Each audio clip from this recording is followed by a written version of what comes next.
Good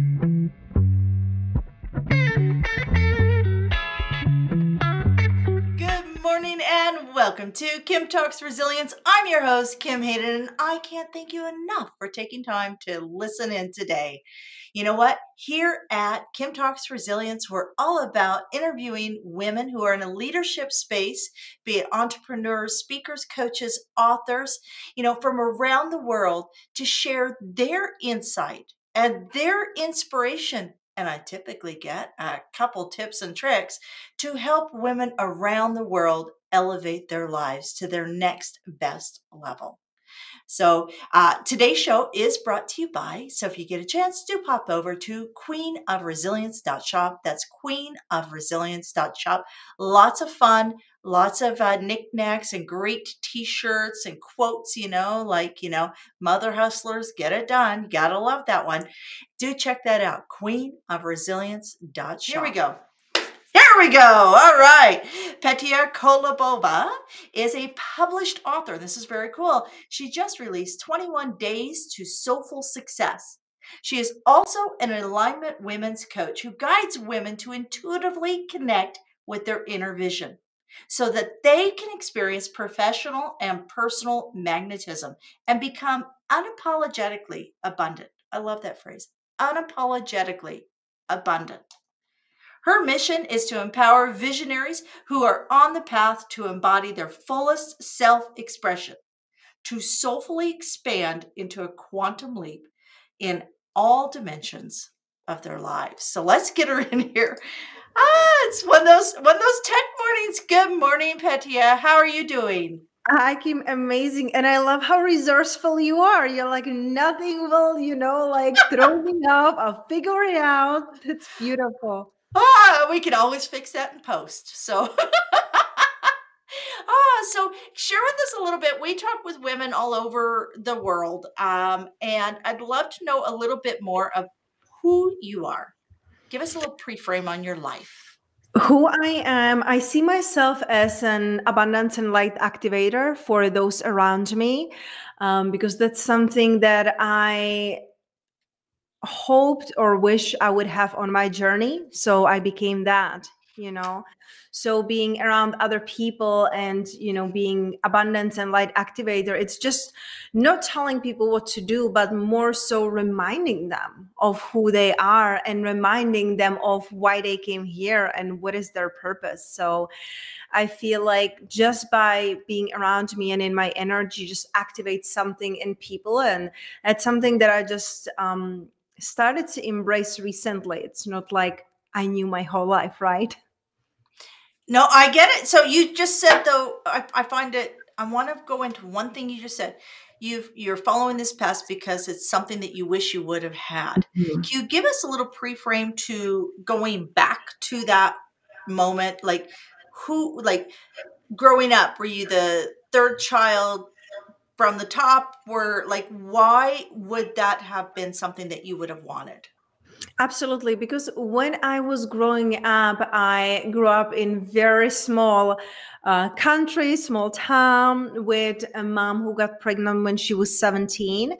And my whole life, I felt that I was an accident, that I shouldn't be here, that my mom's life would be better if I wouldn't be in it. And the interesting thing is that she never ever said this. It's something that I've created in my mind, like my story. So that led me into toxic relationship and not having good relationship with myself, with my body. And I didn't have that role model. I didn't have someone who would tell me this is what is possible. I had a lot of love from my grandma and of course my mom too.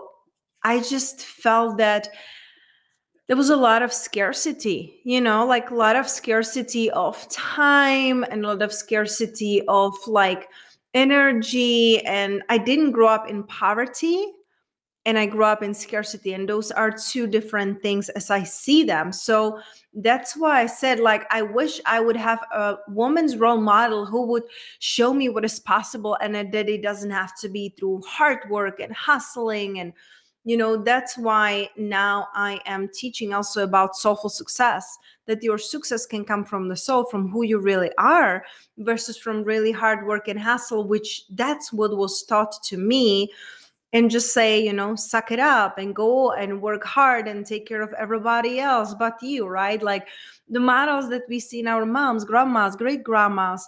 And so I became the one that I needed on my journey, because I didn't know it's possible to have a healthy relationship with your body. My mom was always dieting, still is.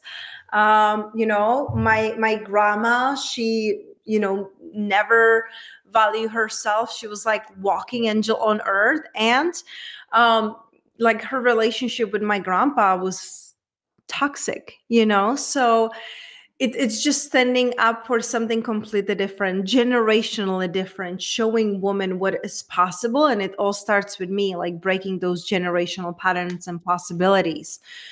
I feel like Um, we get to embody that. I think you just hit all of that on the head. Is that this is a lot of this is generational. So women who are 30 and 40 today, their parents were in a very different framework, right? Their relationship definitions were very different. Set roles, gender roles. And so it's almost as if, like you said, we have to become what we needed. Mhm. And so because at some point in time, somebody has to lead, right? Somebody has to lead the change. So by becoming the role model and moving the mind from scarcity or codependence or anything like that, this is, and it is happening. This is the craziest thing. We are in an age of knowledge. We have shifted from the industrial age, right? Which defined a lot of those roles. The man went to the office and the woman stayed home, and this is defined, and it served its purpose, because without the combustion engine replacing the horse, we would not be where we are today. So everything serves a purpose. But serving a purpose, I want to go through an alignment coach. What does an alignment coach do? Who first of all, who is the ideal client for you, and what is the benefit to them? Mm-hmm. I love that question. And, for me, I also like dabble a little bit in human design, which is absolutely beautiful modality that I'm using in my business. And so when people ask me about my, soulmate client, for me, I get to be very specific, because the more specific I am based on my human design, the easier I can attract and magnify things and people to me. So for me, I'm very specific when I look at my soulmate client. My soulmate client, she's in her, like mid to late 30s. And she knows she's meant for more. She has achieved success in her work in a corporate, and she's still feeling unfulfilled. She's feeling empty. She's numbing through shopping and just distracting herself with watching shows and just not being fully present to herself. And she knows that there is something missing into her life, and she wants to be serving others. She wants to create a legacy. She doesn't want to just be good in her job, get paid, and come to empty bed at night. Many of my clients are also single and looking for the man and love in their life. So I feel like she knows that she's meant for more. She knows she came here to create a bigger things and legacy and do things differently. She's not, a regular follower that she's like a sheep in, just walking. She has this feeling inside, but she doesn't know what that more is and how she can really like help others. And so when she comes to me, what we do is we work through 3 stages of her, I call it like awakening, because many of my clients, they're deep asleep. They're just following the rules, doing all the right things, and they're still not feeling right. Their life still doesn't feel right. And they think that there's something wrong with them. There is a guilt, there is a shame, because they're like, my life is good. Look at me. I get paid and I have friends and I'm healthy. Like what else is there? So it's really about overcoming that guilt and shame and rediscovering and remembering who she really came here to be. So the first stage of awakening, it's you with you. That's the most important thing. That's really the foundation. Some people are focusing, on personal development, self-love, spirituality. I feel like it really comes into knowing who you are, knowing who you came here to be. So I use, inner child healing meditations, hypnosis, NLP, which is neuro-linguistical programming, to reconnect with her subconscious minds, looking at her past belief and really choosing if they're still valid in her life. And then looking at who she came here to be through her, like core values, her system beliefs, and also human design. I love using human design because I feel like it's such a beautiful blueprint into understanding who we came here to be, and that there is nothing wrong with us. So very often the things we're doing, we think that there's something wrong with us because people are doing it differently, or I shouldn't be doing it this way, right? But it's the way you were designed. It's the way you were built to be different. Human design, it's art of differentiation and really understanding that we are all very unique. So that is the first step. Now, when we build a foundation and you know who you are, now the desire to help and create legacy and create impact in other people's lives and being of service and be abundantly paid for it comes in. So you're confident, you know who you are, you know who you want to be working with. And we are looking at how to create a business that is fulfilling, how to create a business that you don't have to be like slaving from one thing to another thing, right? Like we feel like, oh, I hate my corporate job, I want to leave. And when I leave, I will feel better. Well, you take yourself with you, right? That's why we work in the first step with you. Then when you're building the business, we are creating it from place of you knowing who you are, you knowing what your life ideally looks like. And when you know how your life looks like, then we can create the business around. Many people are doing it the other way around. They create a business, they're overwhelmed, burned out, tired, and then they think like, oh, I shouldn't have leave the safety, right, of a regular job. So the second piece of the awakening, it's you with the world. Who are you in the world and how can you create impact and abundance?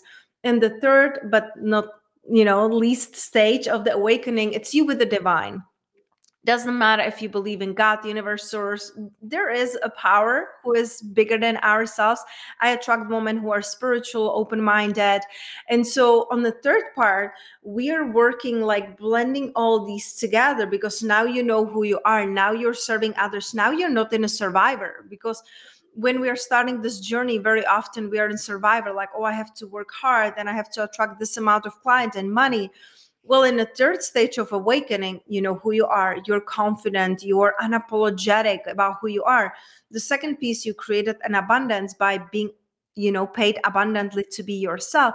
So the third part, it's bringing in the divine, bringing in the feminine energy, working on a deeper connection with yourself and bringing it all together. So that's what I take my clients through.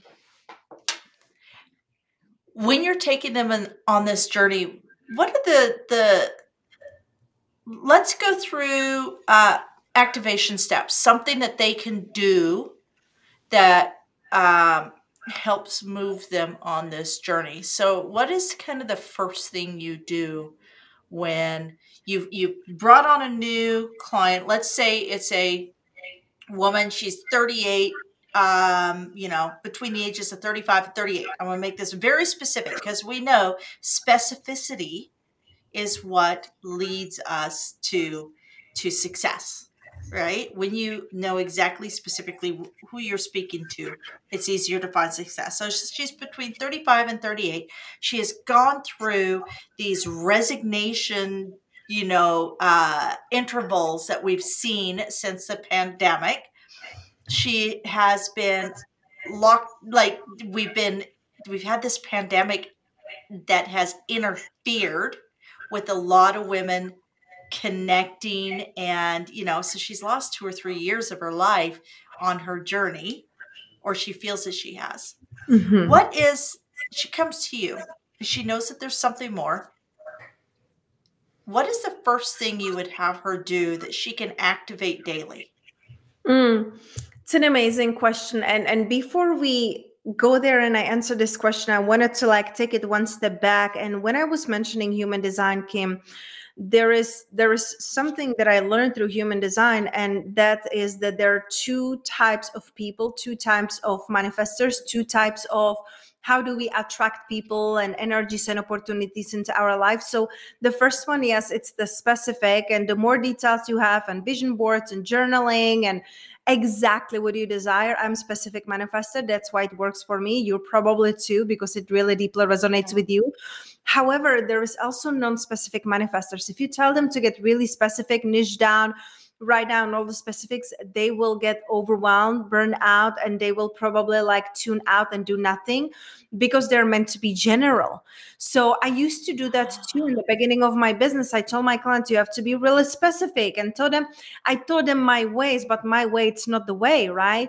So I teach my clients to understand themselves. So you can easily look at human design online and really look at, like, knowing if you're specific or non-specific, it's a little bit more details that just understands the basics, but I feel like it will deeply, deeply help you. I do this with all of my friends, all of my clients, all of my family, because then I know how to speak to them. So if you're listening to us and you're getting like tired just to listen to, like, oh, you have to be specific, maybe it's not for you. Maybe you're non-specific manifestor, and that means that you get to be more general. What would it feel like? What would your clients feel like? What does your like ideal day feel like? It's like visualizing it, but not with the details, because again, you can get too overwhelmed and not do anything, so just something that I've That's learned. an excellent point. Yeah, because a lot of times we think within our own framework, and then we don't quite, it doesn't translate. Yes, absolutely. So it's like how we are growing and expanding and learning about not just ourselves, but also others, right? So back to your question, Kim, when you were asking, where would I start with my client? The very, very, very first step that I always do with them, I have a questionnaire where they get to fill out, like, there are like many different questions, but the most important and the first question, it's really me understanding their background. Where are they coming from? What is their life? And really seeing what beliefs they're bringing with them when they're coming to me, because I can have a client who has a success even before our first call, because we're just chatting on Voxer, because she just signed up. And then I have a client, it takes them 8 months to break through, and truly create an abundance. So it really depends on what beliefs and what layers we're coming in. So first we start working in an inner child healing. So something that I feel most of us just heard about and don't practice. This is something that I tell my new clients to practice daily. I have a, beautiful guided meditation for them, but you can do it as easily as right before you go to bed or right before you wake up. Just reconnect to that, little girl or little boy, like to that inner child, and just like see where they are. Or maybe you are not a visual person and you cannot see, but how do they feel? Do they feel abandoned? Do they feel tired? Do they feel fear? Do they feel alone? Like, what feelings are coming up? And just being the observer, being the noticer, of what is happening. Because I feel like so very often we are so future oriented, and we are like, well, past, it's past, and I don't want to deal with it, and I've done the work and it's all good. But if you're not where you want to be, why? Right? So looking at that and just reconnecting, and also like reconnecting to all parts of you, because like I said, very often we bring in the guilt, we bring in the shame, and we are trying to disconnect from the parts of us that we don't see as good or perfect, right? So I also teach them about doing the shadow work, which simply means just embracing all parts of you. What are you seeing in others? What is triggering you? Have you felt it before? Have you done that before? Are you negating that part of you? So we're starting on this, and then I help them to understand their core values and their human design. Those are like the basic steps that they can do like right away at the beginning, because it helps them to pour into themselves. And I don't care if it's 5 minutes or 1 hour a day, you get to create a space for you. Because if there is no space, how do you want God, the universe, source bring you more? We say we want more freedom, we want more money, we want more travel. If you're overwhelmed with your day, and if you're tired and you're just barely getting by, how do you want to receive more? So create the space and feel worthy. That's something that anyone who starts working with me has to start working on feeling the worthiness. And I even created a mini course, Unapologetically Worthy, because if you're not feeling worthy, we are just going to be working on the basic steps versus you coming to me and you're like, I'm worthy, I'm ready, I'm hungry, I know I'm meant for more. So everyone who wants to start working with me, if they become clients, like, I gift them the course. If they're not clients yet and they're just like poking around, I tell them, like, this is the place to start. Because if you're not feeling worthy and deserving, there's not much I can do. It will take longer for you, right? The path, the peeling the layers. So looking at how you're worthy, it's as simple as asking yourself, how easily am I receiving? For us women, it's so challenging. Like, if I tell you, like, oh my gosh, I love your hair, and you're like, oh, I didn't wash it today, or like, I love your dress, and it's like, oh, it was just Target, $10. Like, how easily are you receiving in your life? That right there is a huge challenge for most women, because we don't know where we're as young women, as girls. It's, be polite, be courteous, be humble, uh, be be quiet. Yep. I heard that one all the time. In fact, Kim Talks, the name Kim Talks comes from an 8th grade. If you go back, I can't remember who the band was. It was an English band, I believe. All she does is talk, talk, right? That was my designated song. And what's really crazy is, a lot of people carry all of that forward. And part of my healing process from my childhood was, you know what? Fine. Kim talks. I do talk, and I talk a lot, and I'm good at it. I love it. So why can't I? So I literally turn the tables. And I think sometimes going back and finding that moment in your life, those little pieces that you remember. And that's why I think that I think that the pandemic was hard, very hard on kind of three kind of age demographics. I mean, it was hard on everybody, but I think those 34 to 37-year-old women, because we're dealing with a biological clock, we're dealing with our business, we're dealing with everything, and to lose 2 years was very hard for women in that age range. And then we have our youth that were going through high school who didn't get that rite of passage, right? My daughter was one of those kids that didn't get that rite of passage of that graduation and that acknowledgement. Job well done. Even if they scraped through, like my kids talk a lot too. But, even if you're just scraping through, but you show up, having that rite of passage. And then obviously our seniors, a lot of them became very disconnected. And then we see all this fallout around this. How does it affect our men and so forth? So I think somebody like yourself that can step in and say, okay, let's claw it back a little. We need to step back, take a look at childhood, take a look at the activation moments, take a look at everything, and just know that you're in the right place at the right time right now. And I love that. So moving forward, I'd love to know, I always ask everybody, what is a moment of resiliency that in your life, had you not been able to pull from that well within you, you wouldn't be having this conversation today? I feel like it was the moment when I realized enough, it's enough. When I was 18, I attempted to suicide. And when I was around 28, 29, I was getting into that point in my life too, that I didn't want to be here, because I looked around and I'm like, if this is it, I don't want to live it, because everything on the outside looked great, but on the inside, I was miserable. So that was the moment that I was literally like crying on my knees. And, that was a decade ago, Kim. It wasn't as easy as it's now to listen to an amazing show like you have, or look at Instagram. It wasn't as easy a decade ago, but still, we had Uncle Google and we had a YouTube. So I, started searching like how to be happy, how to overcome suicidal thoughts. I was so deep in my eating disorder back then that I just really couldn't see past that. Like, how can I ever overcome this? So the moment that I found Louise Hay, that's when I really found my strength.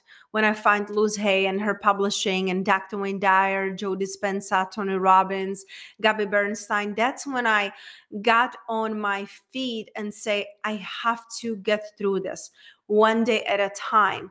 And that's what I did, and it's very interesting because back then what really, really helped me was CrossFit. It was, like I was listening, I started to listen to like motivational podcasts, positive podcasts. I hired my first life and business coach, Rob Dial, and he had a podcast, and I was like literally like brainwashing myself, Kim. I was like listening every day, all day, in my work, at home. So I don't listen to myself and my negative thoughts. I was listening to others. And it really helps me to shift how I was thinking. But then physically, I was, exhausted, didn't sleep, in my eating disorder. So I started to do CrossFit. And when you do CrossFit, it's very intense workout. And I was so exhausted that I couldn't do it if I would be binging and purging the night before. So I said, just the night before I am going to work out, I will hold on. I will be strong. I'll just go sleep, whatever I have to do to not get my hands on food, And that's what really like started to build it up, And from there, I started to work out, hired my first coach, left my husband, who was toxic narcissist, and just like started to look at the life with possibilities. But I could never do it by myself. And that's the thing. Like sometimes we're feeling ashamed to ask for help. Sometimes we are feeling guilty because, again, you would look at my life, Kim, back then, and I had a handsome husband, a great corporate job, side hustle. I did, fitness competitions. So I had a six pack, an amazing body. And no one would tell that I'm miserable and that I feel empty and alone. So I feel like those were the moments that it all started to come together when I'm like, I can't do this anymore. And one thing I want to say with this, you don't have to hit your rock bottom. You don't have to go through your lowest point to get higher. You can just pause and take an inventory of your life and ask yourself, like, and I do this with all of my clients because it's something that we really get to ask ourselves. If nothing ever changes, am I okay with that? Am I okay with my job, my relationship, my body, my health, my abundance, my finances? Am I okay with that? Because very often we are not. And that's when you ask for help and you just look at the other areas of your life, like, how is my health? How are my relationship? How are my finances? How is my contribution? Like look at these different areas and then choose which one you feel, I don't want to say like worse about, but which one would you like to improve the most? And start focusing on that one thing, on that one area, and ask for help. And it's really not about the how. Kim, I had no idea how will I get out of it. How will I get out of my eating disorder, my marriage? I had no idea, but I look at the who. Who is already doing it? Who is already inspiring me? Who can help me? It's not about the how, it's about the who. Who is going to support you on this journey? So that was like the moment of resilience when I had to like pull myself together again and stand up. And I love the fact that you knew to lean in, to find a mentor, a leader, a coach, somebody. And we all need that, no matter where you're at. I mean, Tony Robbins to this day has a coach. You don't get to the top of the mountain. You don't get to the Olympics. You don't get to Carnegie Hall. You don't get to any of these levels. And not saying we all have to aspire to, climb Everest, but if you're having mobility issues and you just aspire to take a walk, find a coach, find a mentor that can help guide you on that. And as you grow through your successes, your mentors and coaches will shift and change, and that's Yes. okay too. That's a good sign of a mentor and a coach is when they say, you well done, you're ready to go next level. I have some people I could recommend. And there is a mentor and a coach out there for everything. I promise you. I met a young lady who is in her mid-20s, and she is a scrapbooking extraordinaire. And she hosts 6-week programs to get all of your photos and everything that you want that you've been putting on the back burner forever.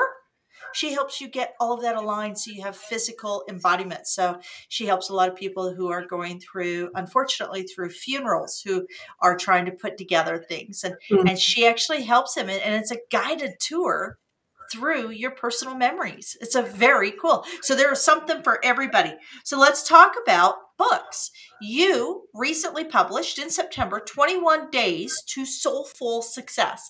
So walk me through what somebody will get from this book and where can they get this book? So like we were mentioning, throughout our interview that I don't believe in hard work and hustle and it's time to rewrite.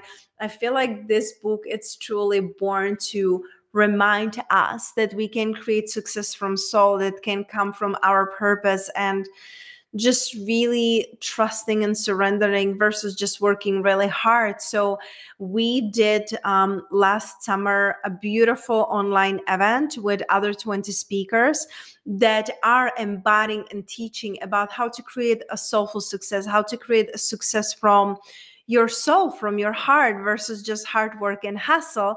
And then we came together and each of us created a chapter in the book that is going to be teaching you on how to create it through different avenues, mentally, physically, spiritually. And I am teaching there not only my story, but also like these 3 stages of awakening. And why I love this book, and I feel like this is so amazing when we can really create something that we wish existed.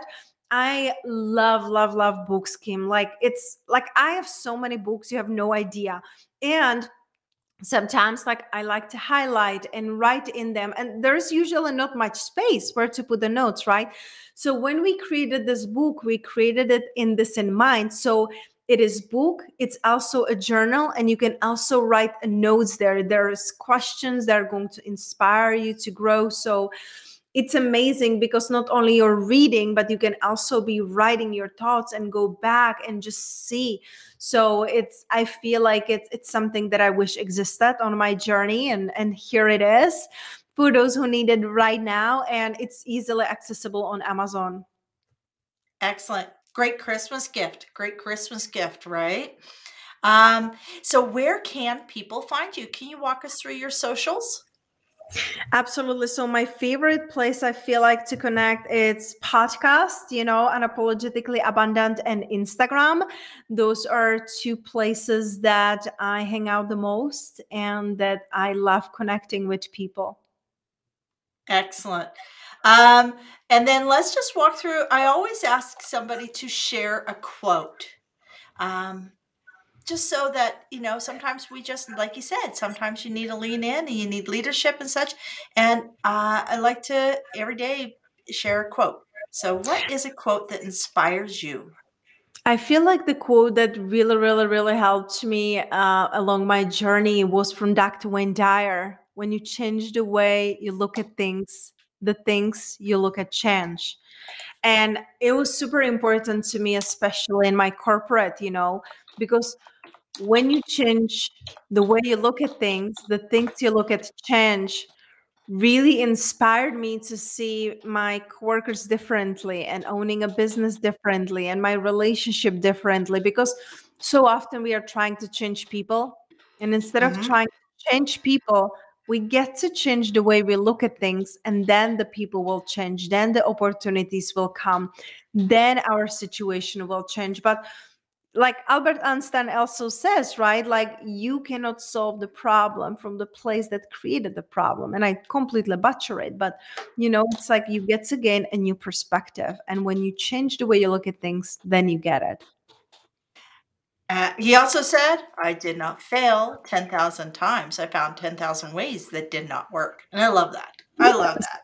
Yes. And sometimes that's the quote that keeps me moving forward, because being a woman in the second half of my century on this earth, technology and such has not been intuitive to me. It's been learned, very learned. And we know that in today's world, you're only a keystroke away from the solutions or the people that you need to help you have the best life possible. So, Petia, thank you so much for your time this morning. I really appreciate it. And that's all for us today here at Kim Talks Resilience. We as women who are high achiever women spend so much of our time looking up at the next thing we have to do, and looking up again and looking up again, that we forget to pause and look down and see how far we've already come. So I want to challenge you today. Take that pause, look back and say, wow, look at everything I've done. I'm so awesome. Before we look back up at that great ladder we want to climb, or that list, that unstoppable list of things that we want to accomplish. And if you ever feel that your resiliency is lagging at any point in time, do lean into our resilient community here. You can listen to our podcast, you can get the monthly magazine, but lean in. You can go to resilientgift.com. That's resilientgift.com and sign up. No charge, never ask for a credit card, no sneaky renewal fees. Just sign up and get that magazine and get notification when there's a new podcast. And you know what? Fill your head, your heart, your soul with something a little bit more resilient, something that may help you today to get moving forward. Until next time, I'm your host, Kim Hayden, and thank you for your time.